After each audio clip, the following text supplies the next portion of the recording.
Que el gobierno de Javier Milei y de Luis Caputo es un gobierno cruel, poco democrático, autoritario, violento, y cuyo plan económico no va a terminar bien, a corto, mediano o largo plazo, no termina bien, no termina bien. Es algo que calculo que todos los que estamos ahora acá, o la mayoría, coincidimos, y además no estamos de acuerdo con lo que están haciendo.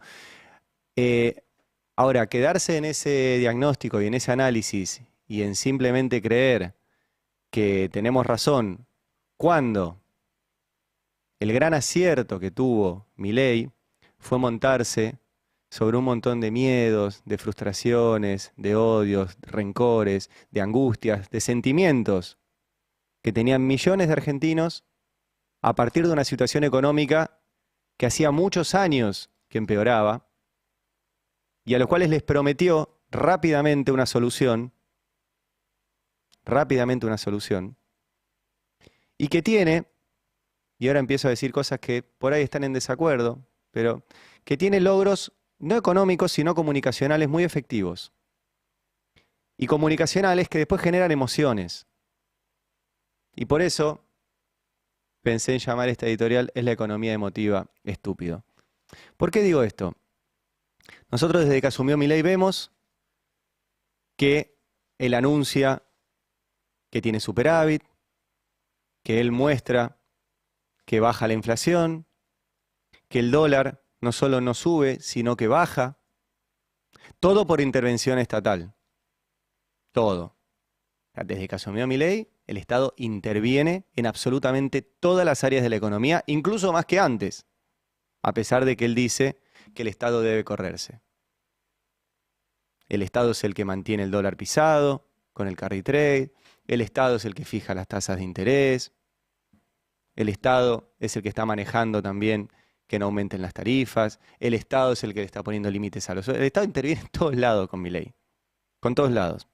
Ahora logra meterse con dos temas que creo yo formaban parte de ese cúmulo de odios, rencores, miedos, angustias que veníamos acarreando y sobre la cual se montó, que son precisamente, uno es el precio del dólar, que culturalmente los argentinos todo el tiempo sabemos y todo el tiempo estamos mirando y todo el tiempo nos angustia ver si sube, si baja, si la brecha, si el MEP, si el CCL, si el blue, si el ilegal, si el oficial, si puedes comprar, si no puedes comprar. Es un motivo de preocupación. Negar eso es de necio. ¿Qué hacer con eso? Es otra discusión. Pero negar que eso te angustia y no se angustia es de necio. Y la otra es la inflación. La otra es la inflación. No saber cuánto cuestan las cosas. Es angustiante. Genera miedo, genera bronca. Después está la cuestión de quién es el responsable. Algunos dicen el único responsable es el Estado, otros decimos, mira, esto es multicausal. Hay una parte del Estado, hay una parte de especulación, hay una parte de los formadores de precios y hay una parte macroeconómica y microeconómica en la cual muchos influyen. Pero que dólar e inflación es algo que nos preocupa, nos angustia, nos genera miedo, nos genera bronca, nos genera rencor. Negar eso y que hay alguien que detectó eso, como detectó otras de esas cuestiones, pero detectó esos dos puntos y opera sobre esos dos puntos emocionalmente y logra generar una emoción positiva, yo creo que también sería necio negarlo. Lo que lograron es desacelerar la inflación y lo que lograron es que baje el dólar. ¿Cómo? A un costo enorme. Por eso yo insisto y lo voy a decir muchas veces, este gobierno es cruel, es violento, es autoritario, es poco democrático, tiene rasgos fascistas y va a terminar mal. Y el costo de este freno de la inflación y de esta baja del dólar es una recesión brutal, es una desaceleración inflacionaria por inanición, es baja de consumo, es despidos, es capacidad instalada de la industria cada vez menor, es salarios a la baja, todo eso, ¿eh? Todo eso. Ahora, emocionalmente, insisto con esto, yo este planteo son preguntas que me hago, son cosas que estoy viendo y que digo, bueno, por ahí son para pensar. Por ahí son para pensar, sobre todo para pensar los discursos para enfrentar esto. Que es, bueno, efectivamente, son dos preocupaciones que por ahí se corrieron de la preocupación principal. Alguien me dirá, la preocupación principal mía ahora es que no llego a fin de mes. Mi preocupación principal mía es que no tengo laburo. Sí, cambió la preocupación principal. Pero esa que estabas mirando todo el día, que era la inflación y el dólar, ya no la estás mirando más. Y en términos comunicacionales y emocionales, yo creo que es un gran logro del gobierno a un costo social, político, económico enorme.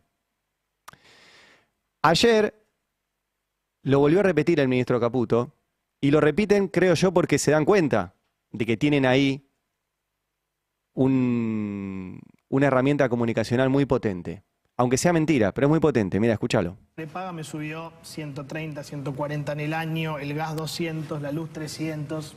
Háblele a esa clase media que dice, y yo la estoy peleando, a mí me cuesta. La están peleando sin duda. Es un proceso que va a llevar tiempo, pero digamos, lo bueno ahora es que todos los números que estamos viendo confirman que es el camino correcto, ¿no? Y a todo esto, la economía también recuperando. El otro día salió el nuevo pronóstico de JP Morgan, que veía un crecimiento en el tercer trimestre anualizado del 8,5. Entonces, para nosotros eso es importantísimo para la gente, porque eso se va a traducir entonces en mayor trabajo, en mejores empleos, mejores salarios. Salario. Para mí que lo que la gente está esperando es que el salario le gane la inflación. ¿Le está ganando el salario a la inflación? Le está ganando fuertemente. Si mirás ya le ganó los últimos 6 meses, los salarios privados, probablemente octubre sea el séptimo. Varias cosas de esto. Primero, no se pueden analizar resultados trimestrales, por más de que lo diga la JP Morgan. Segundo, que hoy el gobierno, por ejemplo, volvió a ampliar el RIGI con esta idea de que se van a generar mejores puestos de trabajo, etcétera, etcétera, que es otro capítulo del saqueo que no quería dejar de mencionar. Pero tercero, obviamente, ustedes dirán, no, los salarios no le están ganando de inflación. No, es cierto, no le están ganando. Muestro un par de gráficos, ¿sí? Uno de Juan Manuel Telechea, que lo mostró más temprano que Andevoto, donde te muestra qué está pasando con los salarios del sector privado, que son los que mejor están, privado registrado, ¿sí? 4% abajo, las jubilaciones mínimas con el bono 13% abajo de la inflación, el privado no registrado, que tiene un rezago de varios meses, 13% abajo de inflación, los salarios de los empleados públicos 20% abajo de inflación y el salario mínimo 30 puntos abajo de inflación. Los salarios no le están ganando la inflación. Hay otro gráfico también que publicó Martín Barrionuevo, el senador correntino, que también te muestra eso, en vez de mostrarte el porcentaje que baja, te muestra cómo está tomando noviembre, ¿sí? En realidad diciembre como base 100 y cómo están ahora, es más o menos lo mismo, ¿no? Todos muy por debajo de la inflación. Pero vuelvo a la pregunta. Y es una pregunta, y yo no tengo una respuesta, pero ¿qué te genera más angustia? ¿Lo que pasaba hasta diciembre, que es que el salario te alcanzaba, pero no sabías cuánto costaban las cosas?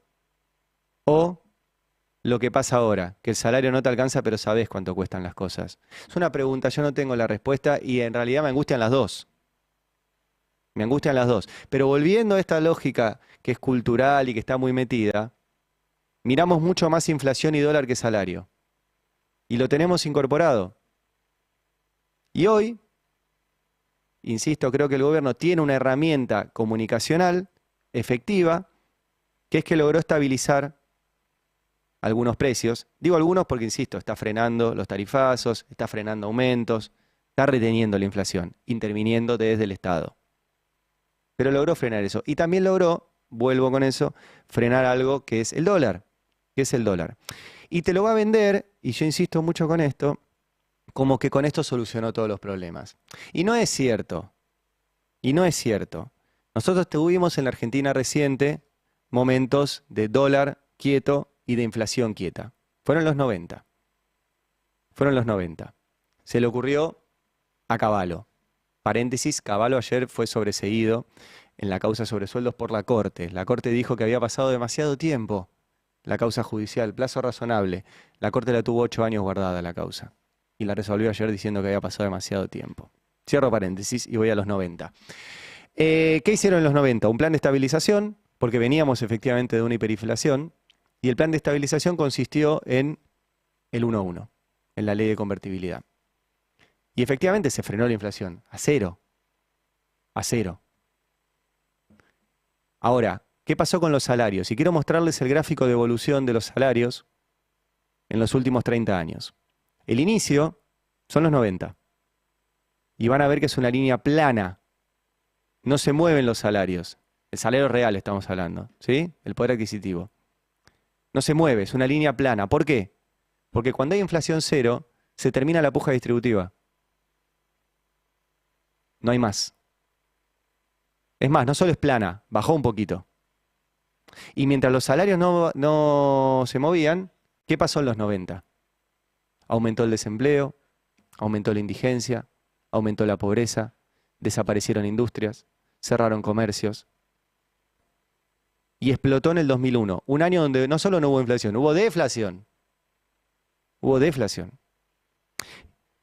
¿Qué muestra este gráfico? A partir del 2013 empieza a crecer el salario y crece, y crece, y crece, y crece, y crece, y crece, hasta 2013. Con inflación. Ustedes recordarán, durante los gobiernos kirchneristas había inflación. Y todos los meses, la oposición de ese momento, que después fue oficialismo durante el macrismo y una parte es oficialista ahora, te daba la inflación Congreso, ¿se acuerdan? Iban al Congreso y decían, no, esta es la inflación real, el INDEC miente, bueno, etc. Pero lo concreto es que había inflación, no tanta, pero los salarios iban mucho más rápido que la inflación. Entonces el salario real, para lo que te alcanzaba, tu poder adquisitivo crecía, crecía, crecía, crecía y crecía. Ahora, en el mismo gráfico ustedes ven que empezó a bajar. ¿Cuándo empezó a bajar? En 2014. Y ahí mi paper, que algún día escribiré, gobierno en el cual baja el poder adquisitivo de los salarios, gobierno que pierde elecciones. Y si ustedes ven en este gráfico, desde que la curvita empieza a bajar, todos los gobiernos perdieron las elecciones. Las perdió Cristina en 2015, o sea, Scioli, que era el candidato de Cristina. Las perdió Macri, que bajó el poder adquisitivo de los salarios. Las perdió el peronismo, con Alberto Fernández y Cristina, que también bajó los salarios. Y la gran incógnita es qué va a pasar con Milei, que no bajó los salarios, los pulverizó. Estamos en los peores salarios de los últimos 30 años, en términos de poder adquisitivo. Entonces, yo tengo una gran pregunta que es, si con estos peores salarios de los últimos 30 años, pero con el dólar bajo y la inflación acomodada, ¿qué va a pasar en términos electorales? Y si esto le da una posibilidad al gobierno de revalidarse el año que viene. Y pregunto esto porque creo que la oposición debería estar preguntándose esto. Y debería estar trabajando, en vez de en internas, en vez de visitar intendencias, en vez de mandarse tweets, en vez de andar haciéndose esas cosas, debería estar trabajando discursivamente, por lo menos creo yo, en estas preguntas. El gobierno lo tiene aceitadísimo. Detectó cuáles eran los miedos, detectó cuáles eran las angustias, y les trajo una solución rápida y efectista, no efectiva, efectista. ¿Termina mal? Termina mal. Termina mal. Ahora se la trajo la solución. Y le calmó dos angustias a un montón de gente, que eran la inflación y el dólar. A un costo enorme, repito, pues ya sé que van a hacer el corte de esto. A un costo enorme. Al costo de una recesión, de desempleo, de industrias que cierran, de máquinas que se apagan, de pobreza que aumenta, de indigencia que se duplica y de salarios que efectivamente no alcanzan para llegar a fin de mes. Pero le solucionó dos problemas emocionales, que eran la inflación y el dólar. Y hay que tener en cuenta esas cosas. Yo son preguntas que me hago, no sé si tengo la solución y por ahí un montón de ustedes en este momento me está puteando en el chat que no alcanzo a leer. Pero por lo menos háganse la pregunta. Y espero que la oposición se la haga, porque si esto continúa y se revalida el año que viene, será para peor. Es la economía emotiva, estúpido. Dale. Explicar los hechos y su importancia. Ari Lijalad. Habrá consecuencias.